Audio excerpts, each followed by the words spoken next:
परीक्षा 2024 धमतरी के भखारा केंद्र में आयोजित किया गया था।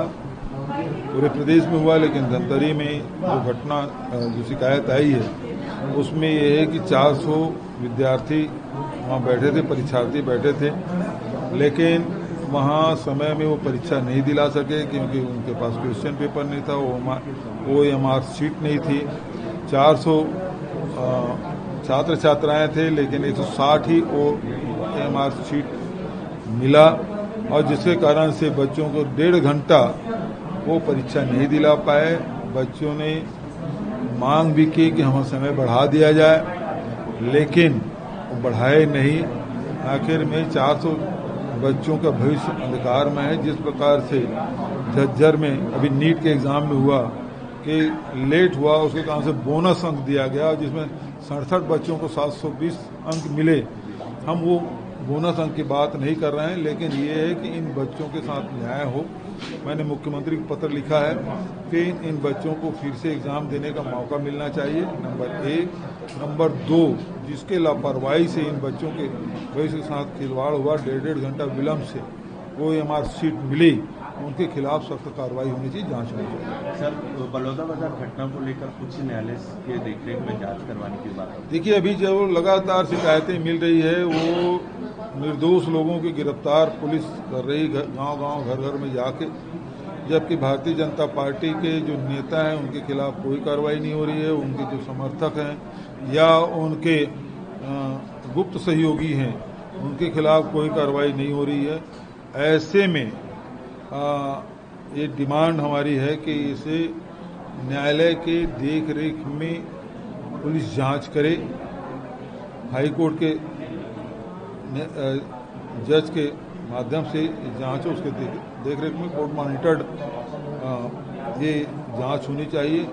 और दूसरी बात ये कि एक सदस्यीय जो जांच कमेटी बनाई गई हाई कोर्ट के रिटायर्ड जज के अध्यक्षता में, हमारी समाज के लोगों की भी ये मांग है कि इसमें 2 सतनामी समाज के जज भी होना चाहिए ताकि वो जो रिपोर्ट आए उसमें भी निष्पक्षता हो।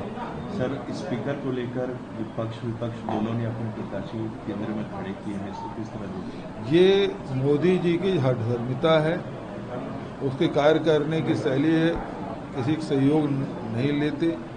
और इसमें भी यही देखा गया, कल प्रधानमंत्री जी विपक्ष से सकारात्मक विपक्षी भूमिका की अपेक्षा कर रहे थे और जब विपक्ष की डिमांड की कि उपाध्यक्ष पद हमें दिया जाए, उसमें वो इनकार कर दिए और इस कारण से ये अध्यक्ष के चुनाव विपक्ष को मजबूरी में लड़ना पड़ रहा है।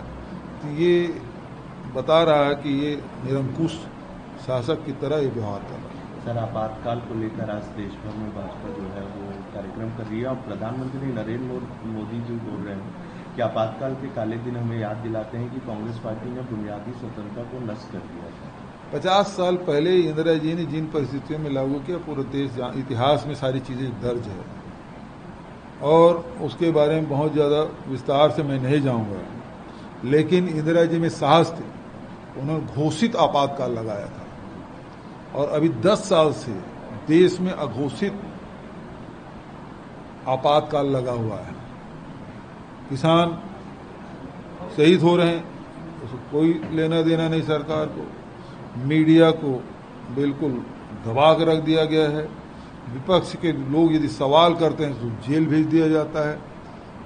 विभिन्न मामलों में जबरदस्ती फंसा दे रहे हैं। तो ये सारी बातें स्पष्ट कर रही है कि ये अघोषित आपातकाल बहुत खतरनाक है और यदि प्रजातंत्र में मोदी जी को विश्वास होता तो फिर कांग्रेस के जो बैंक खाते हैं उसे सीज नहीं करते। तो ये स्थिति पूरे देश में है और उसके बावजूद भी लोगों में जनतंत्र प्रति, लोकतंत्र प्रति अगाध विश्वास है, दृढ़ विश्वास है और इस कारण से मोदी जी संविधान को छूने की बात कर रहे हैं, बदलने की बात कर रहे हैं, वो नहीं कर पाएंगे। 3 काले कानून, अभी जिस प्रकार से IPC CRPC में बदलाव किया, जिस प्रकार से लोकसभा के 147 सांसदों को निलंबित कर दिया गया, एक दिन में 78 सांसद निलंबित कर दिए, ये क्या है? तानाशाही नीति और क्या है? ये अघोषित जो तानाशाही चल रहा है खत्म होना चाहिए।